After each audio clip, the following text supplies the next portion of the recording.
I really don't know statistically, if that's, but I can predict that it's probably going to start happening in the future. Because logistically, it makes sense, and because of the money, the number one thing you said, the money. Yeah, this decision for me is financially driven. Yes, I need money in-house for resolution of our training needs and our staffing needs and our apparatus and our firehouses, and there's just so many things that I need funding for at this point. I can't in good conscience give $10,000 away at this point. And that is really the long and short of it. If I wasn't operating with essentially a 50% reduction in the budget, I wouldn't even entertain this. But at this point, what else can we do? I guess we can contact the administration or the chief if we have any more questions on that, maybe tomorrow. And we'll move to the next item is Pro Air to repair SCBA compressor. This is an easy one. This will be over very quickly. Our SCBA air compressor, and what that is, the bottles that we wear, that we get our breathing air from, it's suffered an internal failure. It's broken all to pieces. We solicited quotes from our Pro Air, they provide the service and air quality monitoring for us on a quarterly basis. They also installed the unit. So we looked at a couple of different things, a complete replacement and a repair. If you'd like, I brought all these papers and I didn't give any of them out, so. Thank you.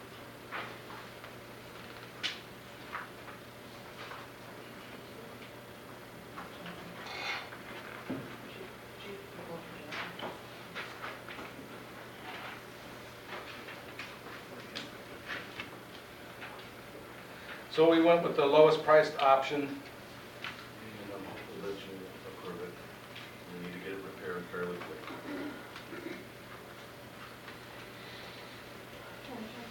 Yes. Is this able to be bid out, or is it the sole source for this? We could bid it out, I guess, but the reason I went with this company is they provide our quarterly maintenance already, so they're very familiar with the machine, and they're already scheduled to come back over and over and do the testing and maintenance on it. Is the quarterly maintenance bid out? I'm not sure. It's kind of set in place before I. I'm asking your question, John. Oh, I was just wondering if you could, any chance that you just get by with the connecting rod? Just the connect? No, sir. Yeah, we really wouldn't do it. Oh, At this That would point, save money. At this point, they've actually been getting by using the Station 3 compressor.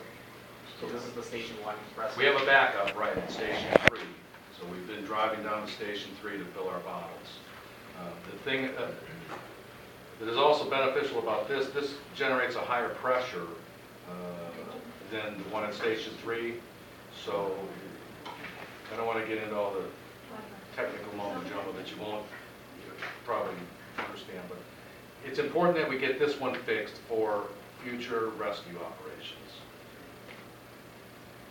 If you were to take it back out to bid, what would that do time-wise? What, 6 weeks, 4 weeks? I'm not even sure, sir. And would that be? I'm not even sure how many people are actually qualified to work on this kind of equipment. Would that be outside of your comfort zone? Knowing that we're down to, a primary unit only. Yeah, and that's a big consideration, that if our next, if the one at Station 3 were to suffer some type of failure, and that's where we get into logistics problems. Our tanks are different than Dearborn Heights, are different from Romulus, are different from Allen Park, so we could be in a predicament where we couldn't even fill our bottles. So, kind of got to move on this quickly. And I'm hopeful that the one at Station 3 will, hold up, but I would like to have a little bit of a safety net in place.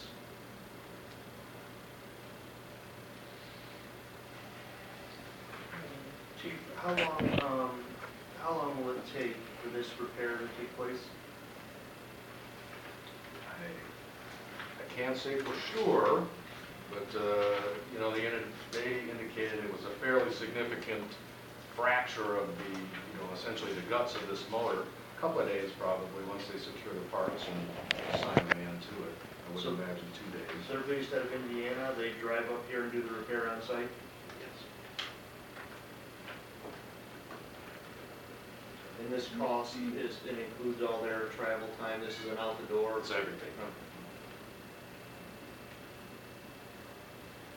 And obviously, you've obtained a more recent quote, because it looks like the one that you just gave us was outdated, but the one that's attached is current. I'm sorry? The one that you just handed us says it was dated May 16th, but it only was good for 60 days, but the one that's attached is dated July 5th, for the same exact cost.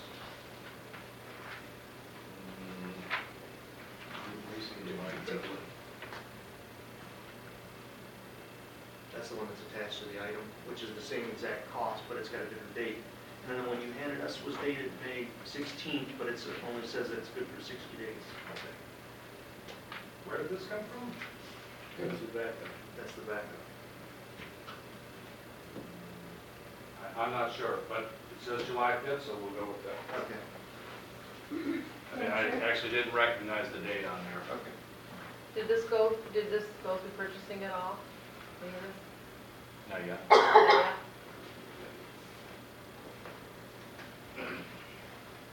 Manager? Yes. Okay, the other two things that are attached here for 15,000 and for 28,000, what are those? Those were just for reference to show you that we're choosing the lowest monetary option.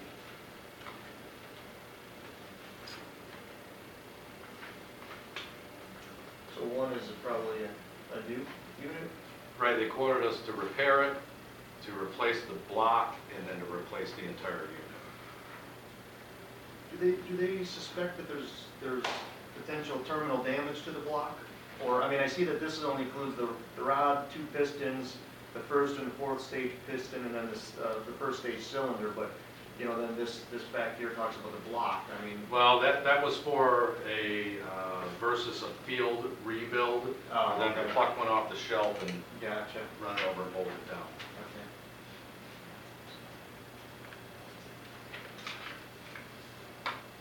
Okay. Thank you.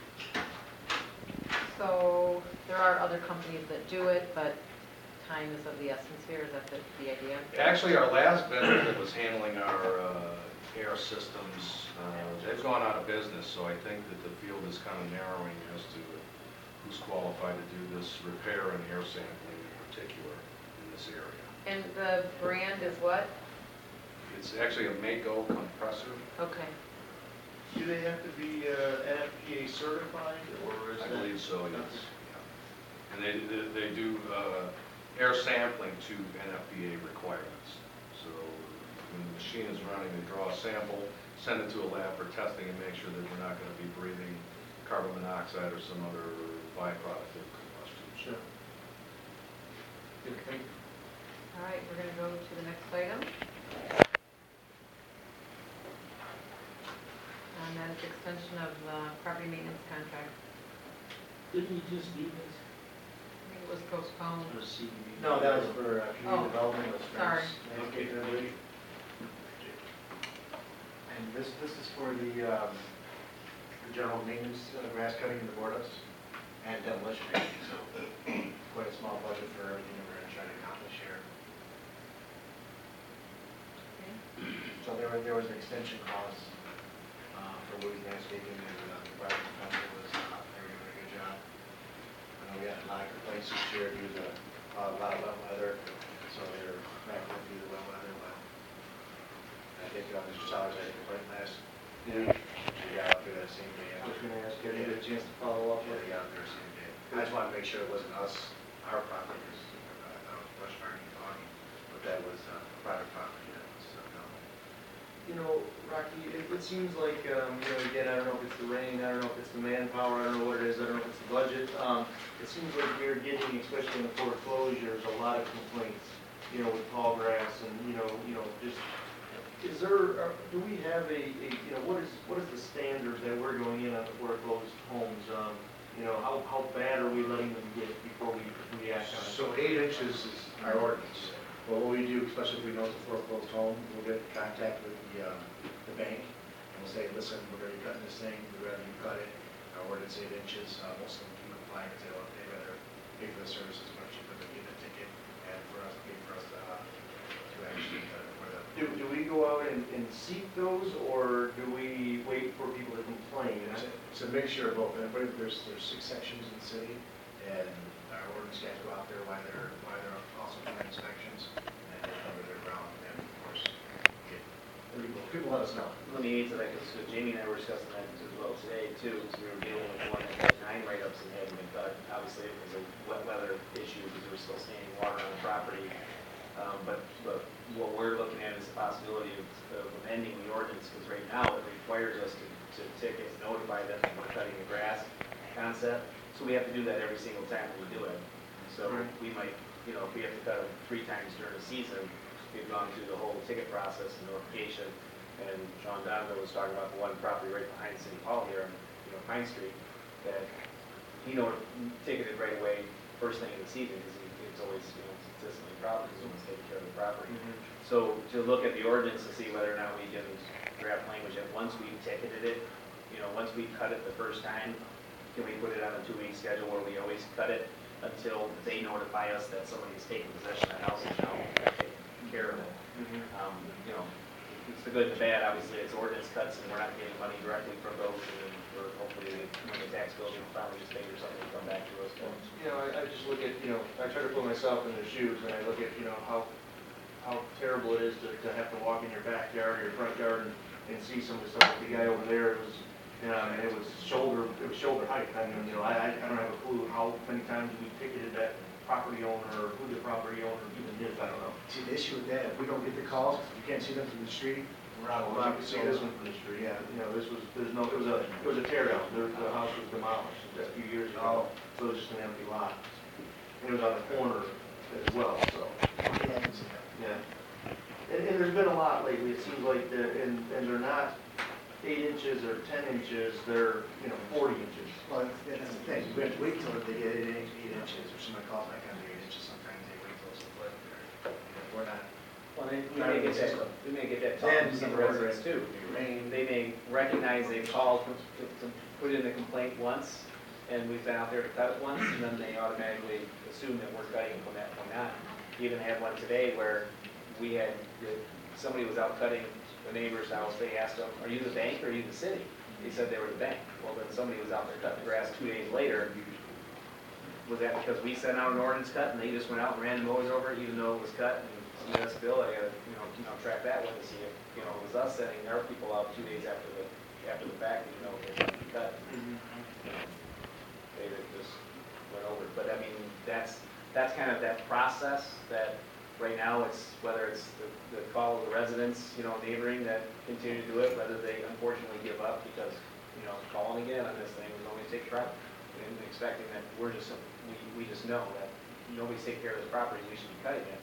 We have to amend the ordinance in order to do so, because, we've got 6, the 6 guys that all, the city broke up into 6 parts, so, as much as they're flagging those, and then they give a recheck, schedules, I mean, that was the thing with him, he had a recheck popped up, and it didn't pop up on the schedule, he said, on a particular property, so.